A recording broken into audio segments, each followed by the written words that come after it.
Hello everyone, how are you guys? I really hope you all are doing well.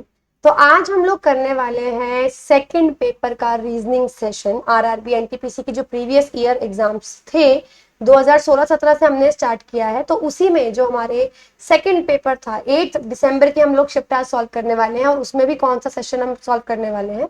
Reasoning का section solve करने वाले हैं। Maths का already मैं आपको करा चुकी हूँ। तो वीडियो को शुरू करने से पहले जो भी एस्पिरेंट्स हमसे नए जुड़े हैं, अगर उन्होंने अभी तक चैनल को ज्वाइन नहीं किया है, सब्सक्राइब नहीं किया है, तो प्लीज फ्यूचर माइंड्स को आप सब्सक्राइब कीजिए, ताकि आने वाली वीडियोस भी आपको पता लगते रहे और आपके सजेशंस हमें मिलते रहे, सो दैट आप लोगों को जो टॉपिक पे वीडियो चाहिए होगी वो हम बना सके, जिस कंसेप्ट पे वीडियो चाहिए होगी वो हम बना सकें।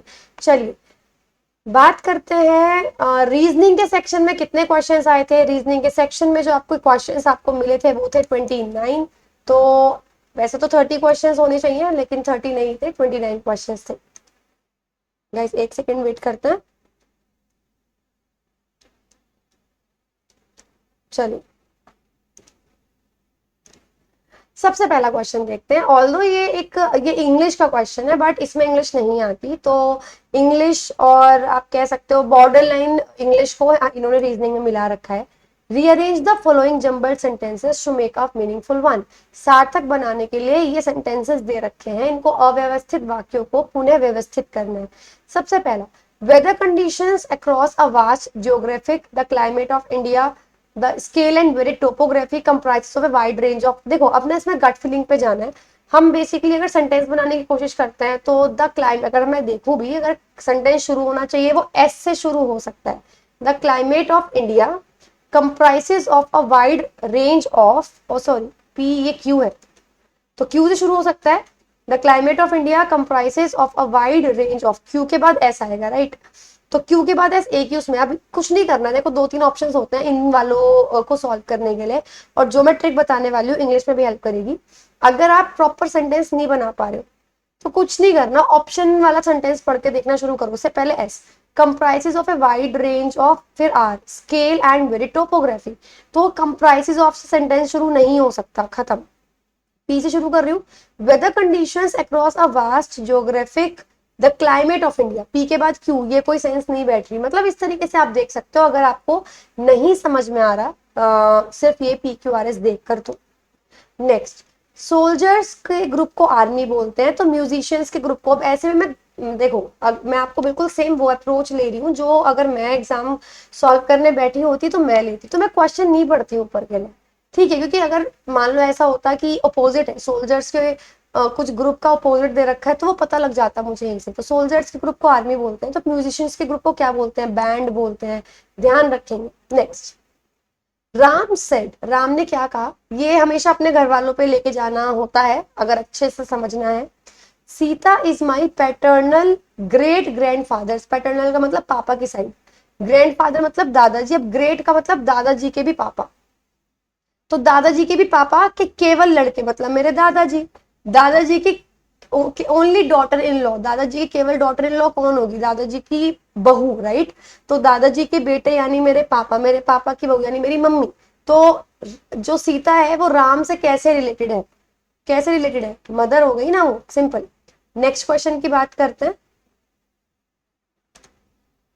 How is Sameer related to Akbar? Sameer Akbar से किस तरीके से रिलेटेड है? देखो, समीर ने अकबर का कैसे इंट्रोडक्शन दिया? अकबर कौन है? उसकी मैटरनल ग्रैंड मदर यानी नानी के केवल लड़के का, नानी का लड़का कौन हो गया?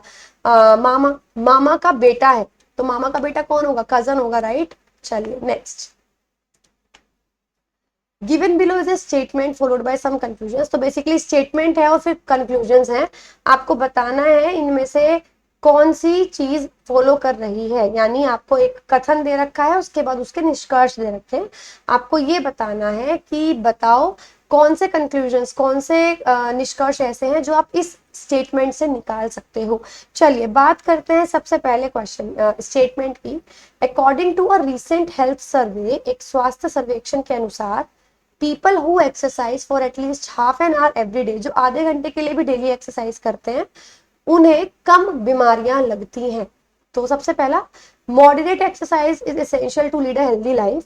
तो आप इसका पता लगा सकते हो कि हाँ, स्वस्थ जीवन जीने के लिए थोड़ा बहुत व्यायाम करना चाहिए, क्योंकि ऊपर भी यही है ना कि आधे घंटे करो तो ज्यादा देर एक्सरसाइज नहीं है। तो फर्स्ट वाला तो फॉलो हो रहा है बिल्कुल।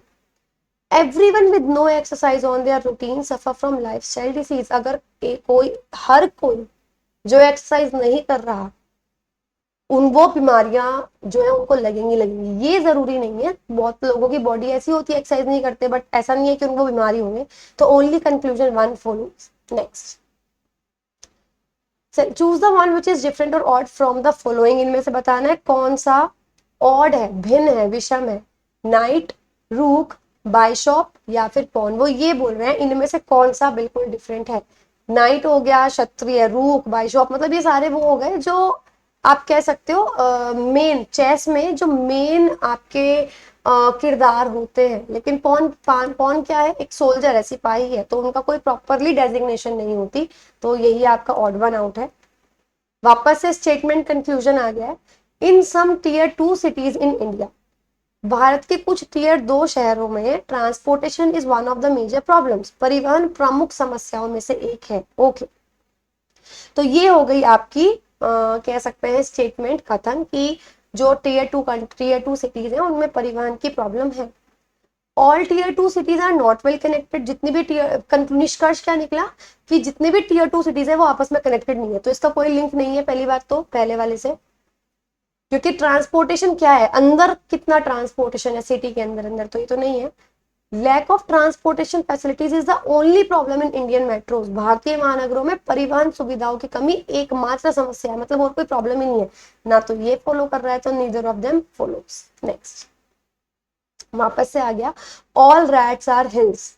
सारे के सारे रैट जो हैं वो हिल्स हैं, यानी वो पहाड़ हैं।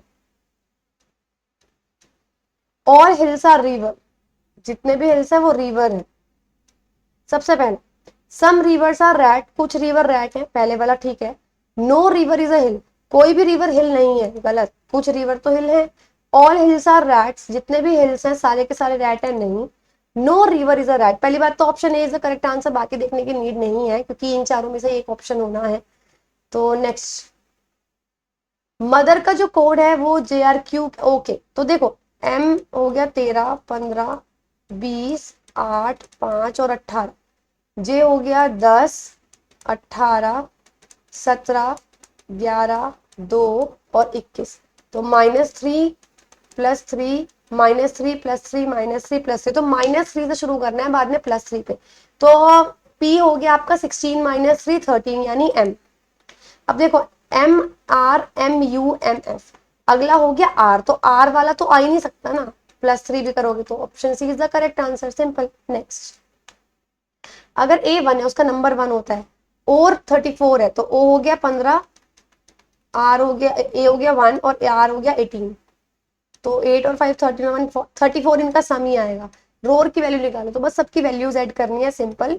R हो गया 18, O हो गया 15। देखो और भी छोड़ो, और का कितना था 34, R और ऐड हो गया इसमें, बस 52। नेक्स्ट, इसमें से डिफरेंट बताना है। Aluminium, iron, copper, brass. Brass different है क्योंकि ये क्या है, एक एलॉय है, एक मिश्र धातु है,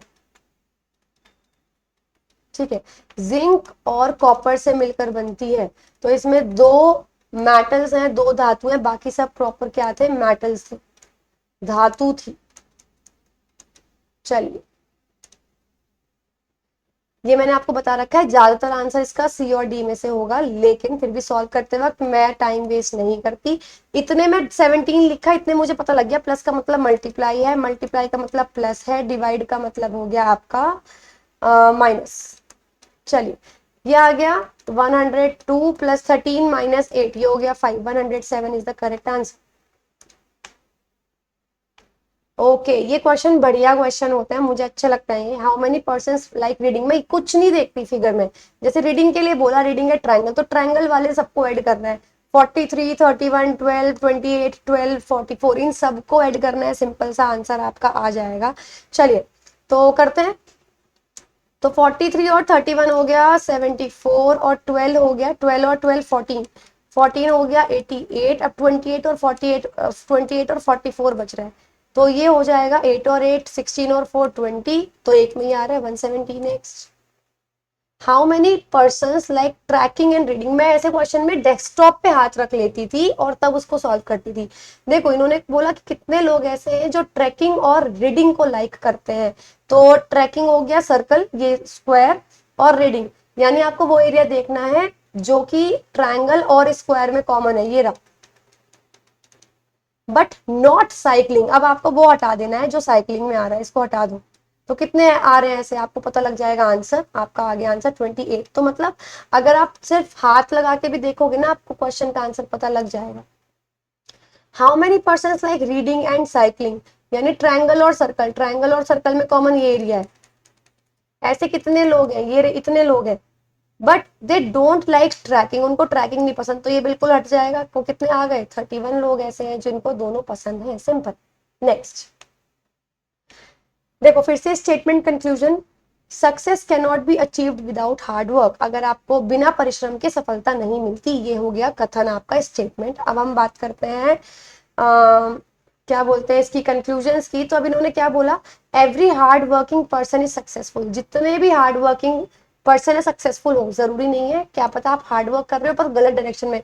बहुत सारे एस्पिरेंट्स ऐसे होते हैं बहुत टाइम तक तैयारी कर रहे हैं बट नहीं हो रहा सिलेक्शन, क्योंकि वो तैयारी ही गलत डायरेक्शन में कर रहे हैं। ऐसा हो सकता है ना कि हम फोकस है हम उन चैप्टर्स पे कर रहे हैं जिनसे कुछ नहीं आता, तो जरूरी नहीं है कि हर एक, ये जरूरी है कि सक्सेसफुल होने के लिए हार्डवर्क, क्वेश्चन के अकॉर्डिंग, कि सक्सेस अगर अचीव करनी है बिना हार्डवर्क के नहीं हो सकता, लेकिन जरूरी नहीं है कि जो सभी हार्डवर्क करेंगे सभी सक्सेसफुल होंगे। Every successful work person is hard working, ये बिल्कुल ठीक है इसके अकॉर्डिंग, तो ओनली सेकंड फॉलोज, कि जो सक्सेसफुल इंसान है वो हार्ड वर्किंग होगा ही होगा। ओके तो अब ये कोई एक आप कह सकते हो कि एक पजल आ चुकी है, let's start this. Here are 6 flats on a floor in 2 rows. Total 6 flats हैं, 2 रोज में है, एक है नॉर्थ फेसिंग और एक 3 है साउथ फेसिंग। ठीक है कोई दिक्कत नहीं है, ये नॉर्थ फेसिंग है और ये साउथ फेसिंग है, 3 फ्लैट्स इधर और 3 फ्लैट्स इधर। ठीक है, पॉसिबिलिटीज और भी हो सकती हैं, तो मैंने एक और ड्रॉ कर लिया, ये नॉर्थ फेसिंग और ये साउथ फेसिंग। चलिए, the flats are to be allotted again amongst Arun, Vishwajot, Chitra, Derek, Ivan and Fatima, 6 लोग हैं। विश्वजोत को एक नॉर्थ फेसिंग फ्लैट मिला है और वो डेरेक के साथ नहीं है, तो बेसिकली विश्वजोत इस वाली लाइन में है, लेकिन ये डेरेक के साथ नहीं है, और डेरेक और फातिमा को डायगनली अपोजिट फ्लैट्स मिले हैं। अच्छा एक बात सुनो, अगर विश्वजोत को यहाँ मिला तो डायरेक्ट यहाँ नहीं आएगा, डायरेक्ट यहाँ पे आएगा, और डायरेक्ट के अपोजिट है फातिमा, राइट। ऐसा हो सकता है गलत हो तो कोई दिक्कत नहीं है, पॉसिबिलिटीज पे खेलना ही पड़ेगा, आप और कुछ नहीं कर सकते, क्योंकि देखो विश्वजीत को बीच में बिठाती तो डायरेक्ट इधर या इधर आता, और डायरेक्ट उसके साथ है नहीं, तो मुझे साइड में बिठाना उसको बिठाना पड़ा। ओके आगे है, Chitra is next to Fatima, Chitra Fatima के बराबर में है और उसको साउथ फेसिंग फ्लैट मिला है, इवान को नॉर्थ फेसिंग फ्लैट मिला है, तो ये इवान आ गया, ये इवान आ गया। तो अब कौन बचा, आई थिंक सिर्फ आप कह सकते हो चित्रा हो गई, अरुण, अरुण बचा है। ठीक है, तो मेरे ये सेटिंग हो गई, except Derek and Fatima, Derek और फातिमा के अलावा कौन से ऐसे हैं जो विकर्ण पे बैठे हैं, ए और बी, यानी अरुण और विश्वजोत, ऑप्शन ए, दैट्स इट। ठीक है, नेक्स्ट की बात अगर मैं करूं, मेरा ये चीज तो फिक्स है ही। नेक्स्ट है, इनमें से कौन सा पेयर एग्जैक्टली अपोजिट बैठा है, डेरेक और इवान, तो देखो कुछ नहीं करना, डेरेक और इवान नहीं बैठा। Okay, B F E C D A मैं लिख लेती हूँ ताकि मेरा टाइम बच जाए, B F D C E A, ये अपोजिट बैठे हैं, तो D E F C, Ivan and Chitra, Ivan and Arun, E A, ये अपोजिट का मतलब आप समझ गए ना, इन्होंने क्या कहा, आमने सामने, तो इवान और चित्रा, दैट्स इट। सॉरी एक मिनट, मुझे लगता है कुछ गड़बड़ हो गई, B F E C D A, B F E C D A, तो इस हिसाब से कौन बैठा है अपोजिट, बिल्कुल ई और C, Ivan and Chitra, that's it. I think ये क्वेश्चन हमने छोड़ भी दिया। ओके ये इसका आंसर क्या था हमारा, अपोजिट जो थे वो कौन कौन से थे, ये आई थिंक रब हो गया है, मैं लिख देती हूँ दोबारा से। यहाँ था डी ई बी और यहाँ था ए, सी और एफ। तो इन्होंने आपसे पूछा था डी और एफ को छोड़कर, डेरेक और फातिमा को छोड़कर अपोजिट कौन थे, ए और बी, अरुण एंड बिस्वाजोत। सिंपल। इनमें से कौन सा कॉम्बिनेशन है जिसको साउथ फेसिंग फ्लैट्स मिले हैं? तो आप देखो ना, साउथ फेसिंग फ्लैट्स ए, सी और एफ को मिले थे। ए, सी और F, option A, that's it. Next, run की वैल्यू ये है, देखो आर हो गया 18, यू हो गया 21, एन हो गया 14, मतलब उनके नंबर देने हैं। तो बी हो गया 2, उसके बाद आर हो गया 18, आई हो गया 9, 2189, यही है option A is the correct answer. Dog जहां रहता है उसको कैनल बोलते हैं, तो बी जहां रहती है मधुमक्खियां उसको क्या बोलते हैं, हाइव, बी हाइव, आपने सुना भी होगा। अच्छा, हॉर्स जहां रहता है उसको क्या बोलते हैं, स्टेबल। ठीक है। रैबिट होल में रहता है, ध्यान रखेंगे। बार्न बेसिकली पिग्स का भी होता है बार्न, तो नेस्ट किसका होता है, बर्ड्स का। स्टेटमेंट कंक्लूजन, तो मैं ये क्वेश्चन पढ़ने में टाइम वेस्ट नहीं कर रही हूँ। सम फ्रूट्स आर वेजिटेबल्स, कुछ फ्रूट्स जो है, कुछ फल जो है वो सब्जियां हैं। ऑल वेजिटेबल्स आर प्लांट्स, जितने भी वेजिटेबल्स हैं सारे के सारे प्लांट्स हैं। चलो कंक्लूजन पे आते हैं। सम प्लांट्स आर वेजिटेबल्स, कुछ पौधे वेजिटेबल्स हैं, बिल्कुल हैं, आप देख सकते हो, ये पौधे भी और वेजिटेबल्स भी हैं। सम फ्रूट्स आर प्लांट्स, कुछ फ्रूट्स प्लांट्स भी हैं, तो दोनों के दोनों फॉलो कर रहे हैं, क्योंकि ये कुछ फ्रूट्स हैं जो प्लांट्स भी हैं। नेक्स्ट, ओके, इनमें मैं बता चुकी हूँ, ज्यादातर आंसर सी और डी में से होता है, तो हम वही ट्राई करते हैं। Let's start. तो सबसे पहले डी ट्राई करती हूँ। 27 इंटू 3 प्लस 19 माइनस 10, 7 3 ज़ा 21, 81 प्लस 19 माइनस 10, 9, यानी 90, ऑप्शन डी। मैक्सिमम केसेस में आपको सी और डी में से आंसर मिलेगा, ध्यान रखना। तो टाइम अपने आप बच जाता है, अगर आपने पहला ऑप्शन ट्राई किया वही आंसर सही आ गया तो बाकी 3 नहीं ट्राई करोगे, राइट। चलो इसमें भी करते हैं। 44, ऑप्शन डी ट्राई कर रही हूँ। 11 इंटू 7, 77 प्लस 582, ऑप्शन डी। अगला, R019 11 से डिविजिबल है, R की सबसे छोटी वैल्यू निकालो। एक तरीका है ऑप्शंस, सबसे छोटी वैल्यू 5 है, 5 पुट करके डिवाइड कर लो। दूसरा ऑप्शन 11 का डिविजिबिलिटी क्राइटेरिया यूज कर लो, जो क्या है, इवन नंबर का सम इक्वल होगा ऑड नंबर के सम के। ठीक है, तो r प्लस 1 इक्वल होगा 9, मतलब इवन नंबर जो है सम और विषम संख्याओं का सम बराबर होगा, तो r की वैल्यू हो गई 8, दैट्स इट। नेक्स्ट,